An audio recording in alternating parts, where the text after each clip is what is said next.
πολιτική εισαγωγή και μετά να μιλήσουμε. Εγώ δεν είμαι σίγουρος ότι, θέλω να είμαι έτσι όσο πιο ειλικρινής γίνεται, δεν είμαι σίγουρος ότι η μικρή συμμετοχή οφείλεται μόνο στο γεγονός ότι έχουμε και άλλες εκδηλώσεις. Πιστεύω ότι οφείλεται και στο γεγονός ότι δεν έχει συνειδητοποιήσει ο κόσμος της παράταξης τι τραβάει η παράταξη αυτό το καιρό. Και πόσο σημαντικό είναι να τη στήσουμε στα πόδια της. Το λέω γιατί δεν πρέπει να εφησυχάσουμε καθόλου. Η κατάσταση είναι δύσκολη, αλλά αντιστρέψιμη. Υπό συγκεκριμένες προϋποθέσεις. Ότι η παράταξη θα αφαιθεί ήσυχη να κάνει τη δουλειά της το επόμενο διάστημα, χωρίς περισπασμούς που δεν τους χρειάζεται, ότι θα υπάρξει ενότητα και ότι θα υπάρξει στράτευση. Διότι και οι περιφέρειες κάποιες να κερδιθούν και κάποιοι δήμοι να κερδιθούν, αν το αποτέλεσμα της ευρωεκλογές την Κυριακή στις 25 δεν είναι καλό, τα υπόλοιπα θα εξαερωθούν με ταχύτητα. Άρα η μάχη των ευρωεκλογών, για την οποία ορισμένοι αγρόν αγοράζουν, είναι πάρα πολύ κρίσιμη. Και για τη χώρα, όπως είπε η Έφη, και για την παράταξη την ίδια. Γιατί όποτε αυτή η παράταξη έπεσε χαμηλά, έπεσε και η χώρα χαμηλά. Η ιστορία λέει ότι όποτε η μεταρρυθμιστική κεντροαριστερή παράταξη, είτε το 20, είτε το 46, ήταν σε κρίση, η χώρα έζησε εθνικές τραγωδίες. Δεν λέω ότι το ίδιο θα συμβεί τώρα, αλλά αυτό λέει η ιστορία. Κατά συνέπεια, όσοι πληγώνουν την παράταξη άσκεφτα, χωρίς να αντιλαμβάνονται το μέγεθος του διακυβεύματος της 26ης του μηνός, όπου και αν βρίσκονται κάνουν λάθος. Και η παράταξη είναι πάνω από πρόσωπο. Πάνω από οποιοδήποτε πρόσωπο. Αυτό είναι κάτι το οποίο πρέπει να το συνειδητοποιήσουμε οι πάντες. Λυπάμαι, δεν μπορώ να σας πω ευγενικά λόγια, γιατί η κατάσταση είναι σκληρή. Η κατάσταση είναι δύσκολη. Και επειδή ήταν πάρα πολύ εύκολο τις εποχές των παλιών αγελάδων να παίρνει ένας μια πράσινη σημαία, να κατεβαίνει κάτω στον δρόμο και μετά να πηγαίνει στα βουλευτικά γραφεία να ζητάει, τώρα αυτοί που έχουν μείνει είναι για να δώσουν, όχι για να πάρουν. Και την παράταξη τη χρειαζόμαστε και η παράταξη χρειάζεται τους ανθρώπους της στα δύσκολα. Με αυτή την έννοια θεωρώ πολύ σημαντικό ότι είσαστε εσείς εδώ και θεωρώ ότι εσείς θα σηκώσετε το βάρος των ευρωεκλογών. Μπορεί να έρθουν κι άλλοι στην πορεία και θα έρθουν, δεν υπάρχει καμία αμφιβολία, αλλά αυτοί που είναι εδώ είναι αυτοί οι οποίοι συνειδητοποιούν το μέγεθος του προβλήματος. Που δεν είμαι καθόλου σίγουρος ότι το έχουν συνειδητοποιήσει όλοι οι άλλοι.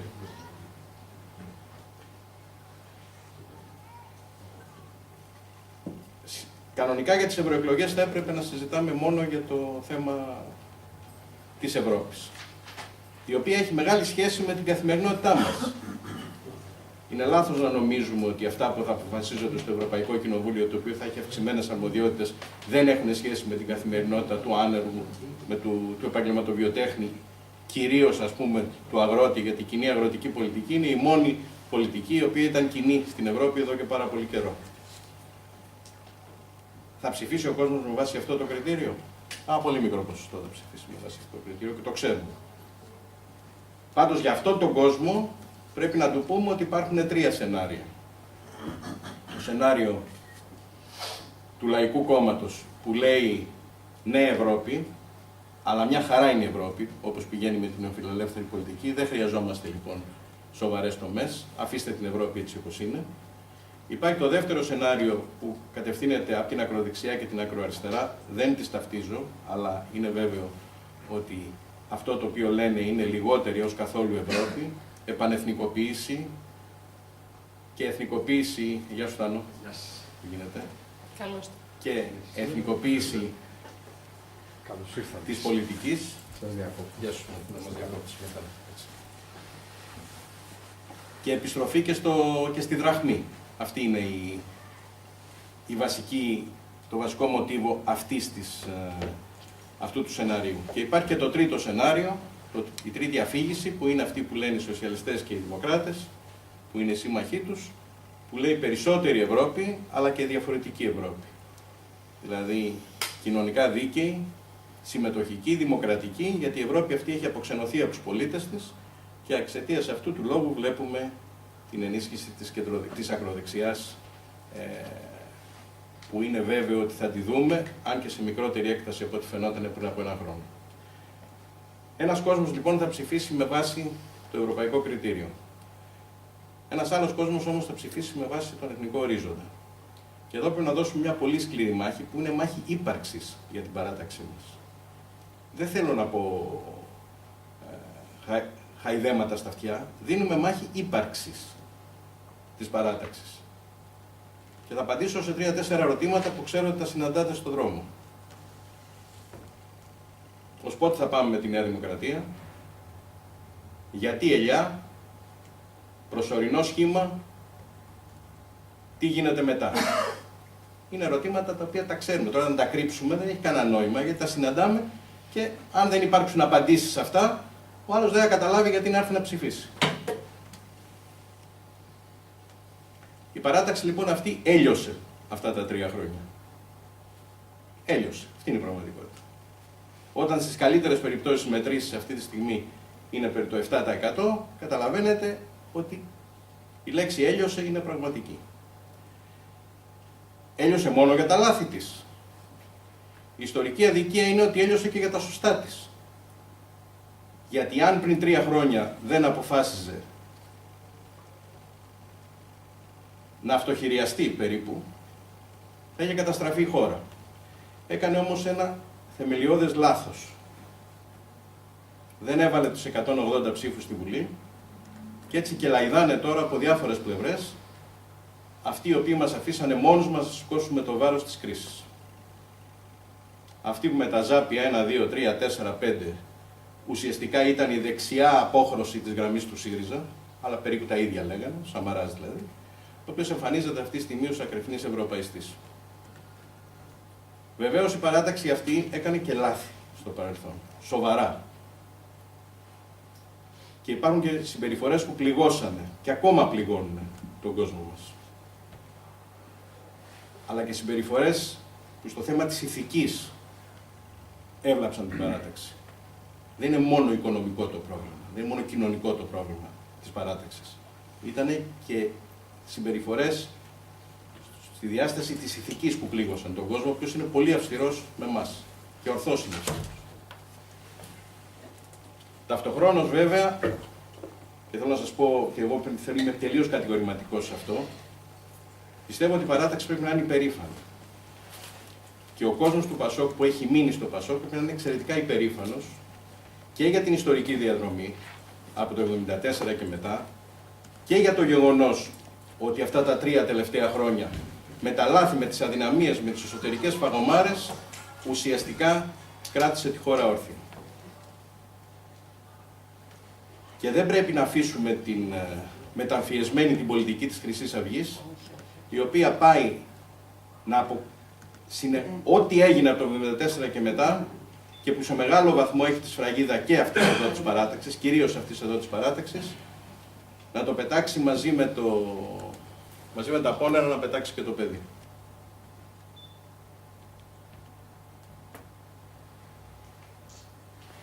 Είναι ιστορική αδικία, αλλά συμβαίνει ότι η παράταξη αυτή και ιδιαίτερα το Πασόκ χρεώνεται όλα τα αρνητικά της αντιπολίτευσης χωρίς να της πιστώνεται τίποτε από τα τεράστια θετικά της αντιπολίτευσης. Της μεταπολίτευσης, συγγνώμη. Δηλαδή, το ότι αυτή η χώρα παρά την κρίση είναι στις 30 πλουσιότερες χώρες του κόσμου και ότι έχει αδιατάρακτη δημοκρατία για 40 χρόνια που δεν είχε ποτέ σαν νεοελληνικό κράτος. Ποτέ. Πάντα είχε κολοβή δημοκρατία, δικτατορίες, εμφυλίους κλπ. Από το 1974 και μετά έχει μια αδιατάρακτη, χρειάστηκε να εμφανιστούν οι νεοναζί για να καταλάβουμε πώς δεν πρέπει να υποτιμούμε αυτό το οποίο έχουμε. Όμως αυτό έγινε. Και μέσα στις συνθήκες της κρίσης η παράταξη αυτή υπέστη τη μεγαλύτερη δυνατή πίεση. Το βασικό λοιπόν είναι να την κρατήσουμε στα πόδια της την παράταξη και να τη στήσουμε πάλι εκεί που ήτανε, αν όχι από αριθμητική πλευρά, τουλάχιστον από πολιτικό βάρος. Εκείνα τα μαμούθ του 40% τελειώσανε για όλους. Βλέπετε και ο χαμηλός δικομματισμός δεν αντέχει. Της Νέας Δημοκρατίας και του ΣΥΡΙΖΑ. Εκεί κινούνται περί το 25.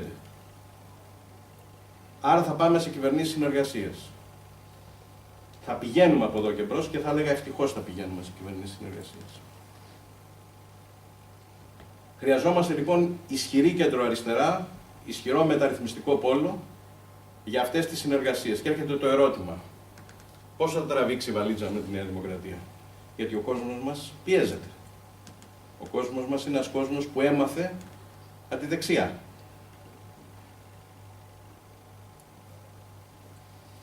Θέλω να είμαι έτσι πολύ σαφής. Αυτό θα γίνει στο βαθμό που θα υπάρχουν δυνατότητες για συμμαχίες από την άλλη πλευρά. Υπάρχει ένα αμήλικτο ερώτημα. Στην κατάσταση που είναι ο ΣΥΡΙΖΑ, μπορεί να υπάρξουν συνεργασίες προς εκείνη την πλευρά? Η απάντηση είναι όχι. Σημαίνει αυτό ότι εσαί θα είμαστε υποχρεωμένοι να συνεργαζόμαστε με τη Νέα Δημοκρατία? Επίσης όχι. Αυτές οι κυβερνήσεις είναι κυβερνήσεις ανάγκης, υπάρχουν σε 20 χώρες μέσα στην Ευρώπη, ακριβώς επειδή αυτό επέβαλαν οι αριθμοί και η κρίση. Όσο η χώρα θα γίνεται κανονική, τόσο θα αναδιατάσσονται οι συμμαχίες. Και αν στις 25 του μηνός η έφοδος της δημοκρατικής ανατροπής του ΣΥΡΙΖΑ δεν περάσει, θα δείτε ότι η κρίση η οποία θα ξεσπάσει στο εσωτερικό του ΣΥΡΙΖΑ, όπου είναι 2 κόμματα σε 1, θα είναι πάρα πολύ μεγάλη. Αυτό θα απελευθερώσει και δυνάμεις, ώστε να μπορεί να αναδιαταχθούν οι συμμαχίες. Έτσι όπως είναι σήμερα ο ΣΥΡΙΖΑ, ο οποίος δίνει αγώνα για να κερδίσει τις εκλογές και αγώνα για να μας εξαφανίσει, διπλός είναι ο αγώνας του, δεν υπάρχει δυνατότητα. Στο μέλλον όμως, και εμείς πρέπει να βλέπουμε το μέλλον και την επόμενη μέρα, αυτές οι δυνατότητες θα υπάρξουν αν υπάρξουν διαφορετικοί συσχετισμοί. Όπως λοιπόν και αν δείτε το θέμα, χρειάζεται να ισχυροποιηθεί αυτός ο χώρος. Πρώτα, για να μπορεί μέσα στα πλαίσια της παρούσας κυβέρνησης να είναι ισχυρός ο προοδευτικός πόλος, γιατί η δεξιά είναι η δεξιά, όχι αυτή που ξέραμε ίσως, αλλά σε ορισμένα σημεία είναι αυτή που ξέραμε. Και αποδείχθηκε με την περίπτωση Μπαλτάκου. Δηλαδή, είναι μια παράταξη στην οποία όσο εμείς δεν είμαστε ισχυροί σε μια συνεργασία, τόσο θα βάζει τη δική της σφραγίδα, η οποία θα είναι μια αντιλαϊκή σφραγίδα. Κατά συνέπεια, χρειαζόμαστε και για αυτή την περίπτωση. Και για τον κόσμο εκείνον που θέλει άλλου είδους συμμαχίες, πρέπει να είμαστε επίσης ισχυροί για να υπάρξει η κρίση στο εσωτερικό του ΣΥΡΙΖΑ, γιατί αλλιώς πείτε μου, τι κυβέρνηση θα φτιάχναμε τώρα με το ΣΥΡΙΖΑ? Σε ποια γραμμή επάνω θα την κάναμε αυτή την κυβέρνηση? Αναζητούμε το δημοκρατικό πρόσημο, το προοδευτικό πρόσημο της παράταξης. Ναι, σωστό είναι αυτό. Όσο η χώρα θα γίνεται κανονική, θα τη βρίσκουμε αυτή. Αλλά να θυμίσω ότι στην κυβέρνηση αυτή το 12 μπήκαμε εμείς, η Νέα Δημοκρατία και η Δημάρα. Η Δημάρα δυνάτησε τον προοδευτικό πόλο φεύγοντας από εκεί. Και τώρα αναζητάει πιεστικά μάλιστα τον προοδευτικό πόλο. Είναι προφάσεις εν αμαρτίες. Έφυγε γιατί τα κάστανα κάποιος έπρεπε να τα βγάλει και αυτοί δεν ήταν διατεθειμένοι να τα βγάλει. Να θυμίσω ότι το 2010 μπήκαμε στην κυβέρνηση Παπαδήμου, εμείς η Νέα Δημοκρατία και ο λαός. Ακόμα χειρότερη σύνθεση. Γιατί? Γιατί η χώρα ήταν στριμωγμένη.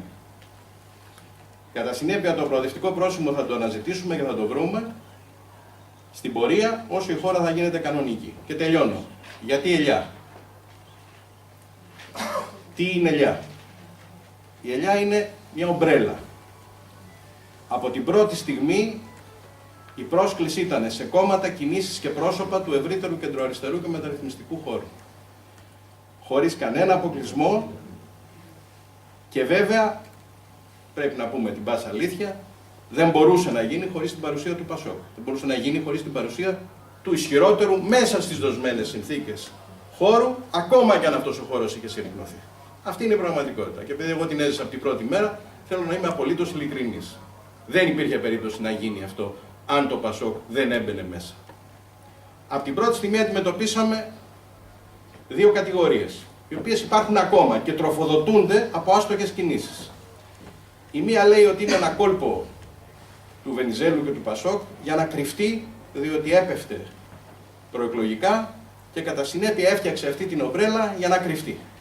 Το ακούτε, το λέτε. Υπάρχει και μια άλλη, στον αντίποδα κριτική, που λέει ότι είναι ένα κόλπο διαφόρων για να διαλυθεί το Πασόκ. Πιστεύω ότι και τα δύο είναι προς εύκολη χρήση, αλλά είναι λάθος. Η ελιά είναι αυτό που φαίνεται. Δεν πάει να εκβιάσει καταστάσεις, δεν πάει να διαλύσει κόμματα, πάει να ενώσει δυνάμεις και έχοντας και μία εμπειρία από ό,τι έγινε στην Ιταλία, ξέρει ότι χρειάζεται χρόνος για οτιδήποτε. Υπάρχει κόσμος του Πασόκ που λέει τι είναι αυτό το πράγμα που μου κάνετε, πάμε να με διαλύσετε εδώ να βλέπω το σήμα μου. Το βλέπει. Το βλέπει. Η ελιά από κάτω έχει Πασόκ. Υπάρχουν άλλοι οι οποίοι σου λένε το Πασόκ έκλεισε τον βιολογικό του κύκλο. Δεν βλέπετε που έχει φτάσει. Να τελειώνουμε γρήγορα. Να φύγουμε μπροστά. Και μερικοί φύγαν και μόνοι τους μπροστά. Ποτάμι. Εγώ λέω ότι πρέπει να ακολουθήσουμε τον δρόμο της λογικής, της σύνθεσης, της ενότητας και της ανανέωσης. Το δύσκολο δρόμο. Και να ενώσουμε την παράταξη.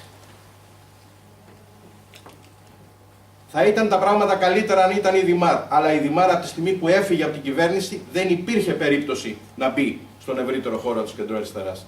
Είχαν ψευδεστήσεις όσοι το νομίζαν. Από την ώρα που ο Κουβέλης έφυγε από την κυβέρνηση γιατί δεν άντεξε στην πίεση, δεν υπήρχε περίπτωση μετά να μπει στον χώρο της κεντροαριστεράς. Αφήνω τώρα τα μπορώ με τον έναν, δεν μπορώ με τον άλλον, μ' αρέσει ο ένας, δεν μ' αρέσει ο άλλος. Πιστεύω ότι αυτά εμείς πρέπει να τα ξεπεράσουμε.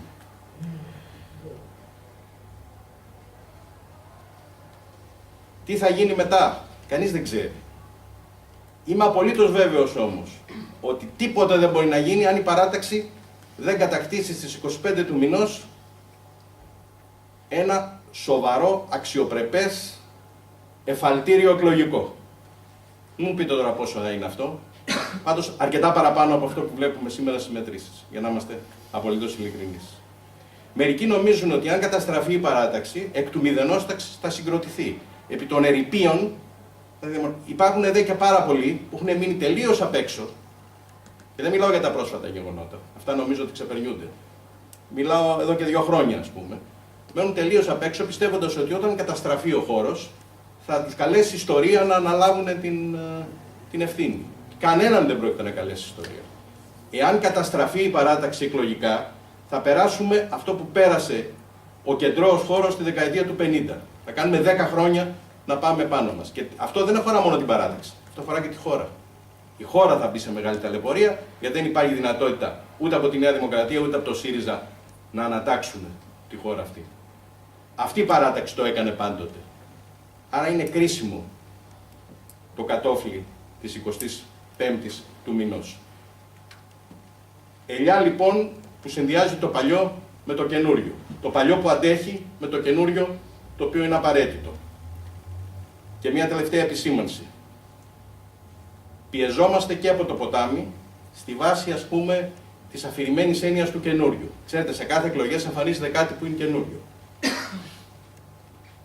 Μία φορά ήταν η Χρυσή Αυγή που ήταν παμπάλαιο, αλλά εμφανίστηκε ως νέο σχήμα. Παμπάλαιο επί της ουσίας της πολιτικής.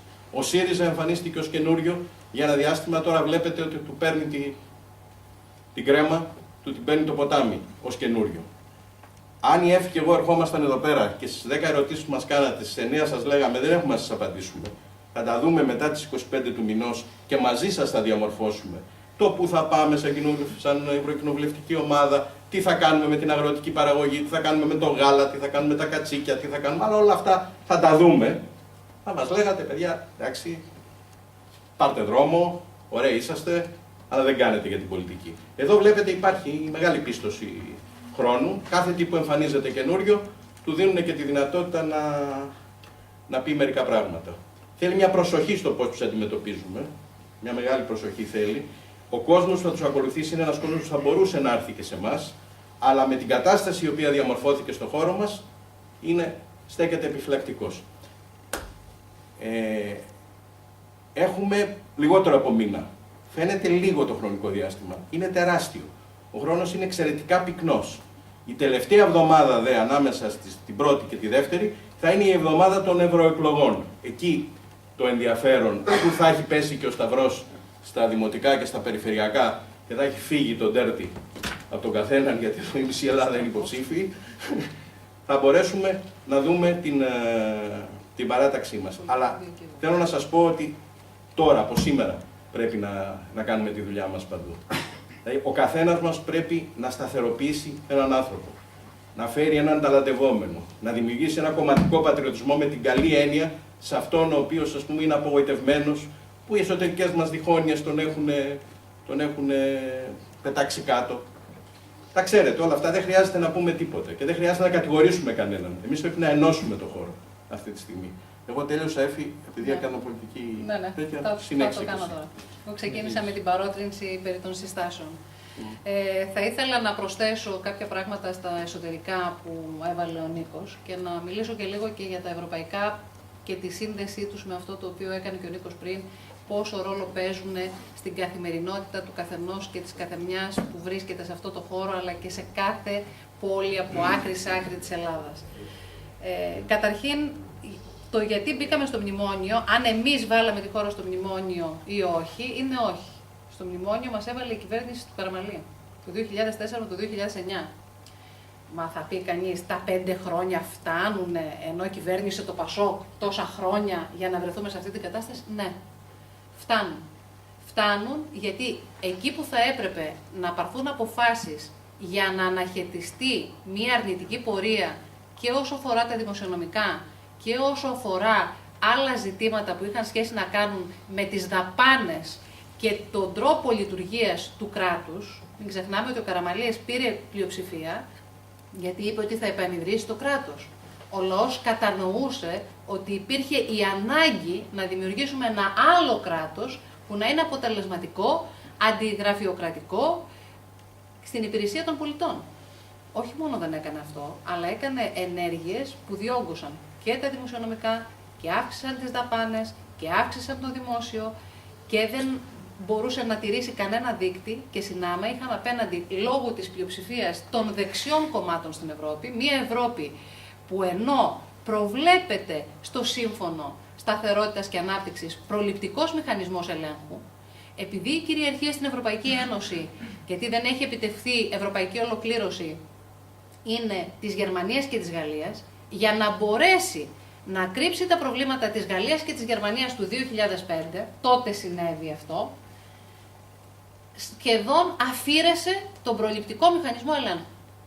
Ο συνδυασμός αυτών των δύο παραμέτρων, της πλειοψηφίας των δεξιών κυβερνήσεων στην Ευρώπη και της μη ύπαρξης ακόμη και αυτών των ελάχιστων μηχανισμών για να μπορέσουν να προστατευτούν οι χώρες μέλη, και απ' την άλλη μιας κυβέρνησης της Νέας Δημοκρατίας που εκτροχίασε τα πάντα, μας έβαλε στο μνημόνιο. Στο μνημόνιο λοιπόν μας έβαλε η κυβέρνηση Καραμαλή. Έτυχε όμως να έχουμε πάρει εμείς την κυβέρνηση το 2009 και βρισκόμασταν μπροστά στο εξής δίλημμα. Το Πασόκ είναι πατριωτικό κόμμα από τη διακήρυξή του, ναι ή όχι? Είναι σαφώς πατριωτικό κόμμα. Εκτός από τις υπόλοιπες διακηρυγμένες αρχές, μία από τις βασικές αρχές του όταν δημιουργήθηκε είναι και αυτή.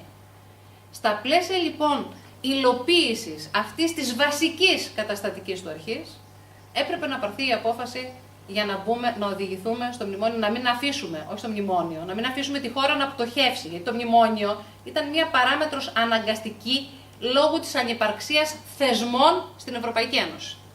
Εάν η Ευρωπαϊκή Ένωση τότε είχε έναν μηχανισμό που δημιουργήθηκε μετά για να αντιμετωπίζει κρίσεις χρέους, πιθανά να μην υπήρχε ένα τέτοιο τύπου μνημόνιο. Να ενισχύσω την θέση του Νίκου ως προς το θέμα ότι έπρεπε να το αντιμετωπίσουμε όλοι μαζί. Δεν το αντιμετωπίσαμε το 10, το αντιμετωπίσαμε όμως το 11 για κυβέρνηση Εθνικής Ενότητας. Η πρόσκληση στη Νέα Δημοκρατία έγινε τον Ιούνιο του 11. Και μάλιστα με την υπερβολή του Παπανδρέου τότε, να μην είναι αυτός πρωθυπουργός και να γίνει πρωθυπουργός ο Σαμαράς.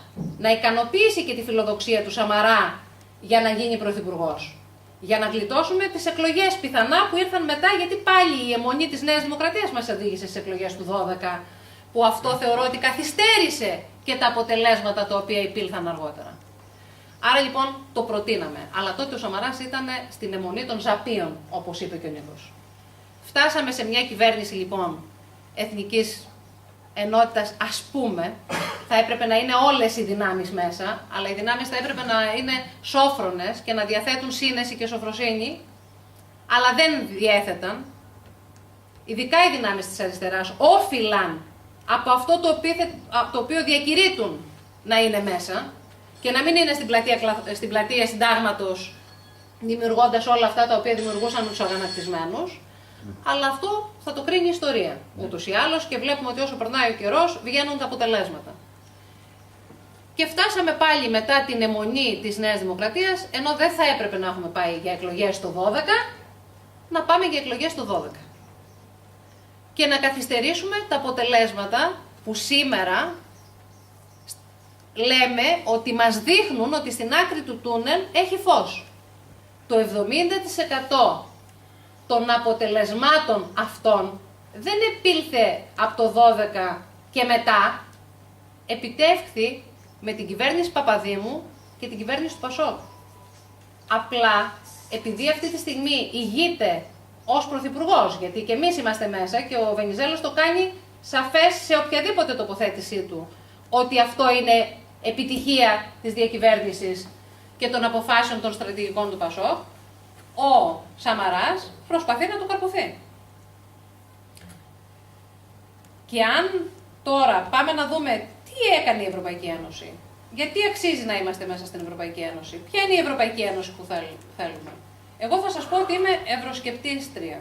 Όχι όμως με τη λογική που μπαίνει από ορισμένους που δεν θέλουν την Ευρώπη και θέλουν να αναγυρίσουμε ξανά στα κράτη-έθνη, που σημαίνει ότι είναι εντελώς ανιστόρητοι όσοι το προτείνουν αυτό και δεν διακρίνουν τον τρόπο με τον οποίο κινείται η παγκόσμια οικονομία και πού έχουμε φτάσει σήμερα. Είναι σαν να παραβλέπουν τις σημερινές συνθήκες και ζητούν να φτάσουμε στο παρελθόν. Όσο ότι θέλουμε μία άλλη Ευρώπη.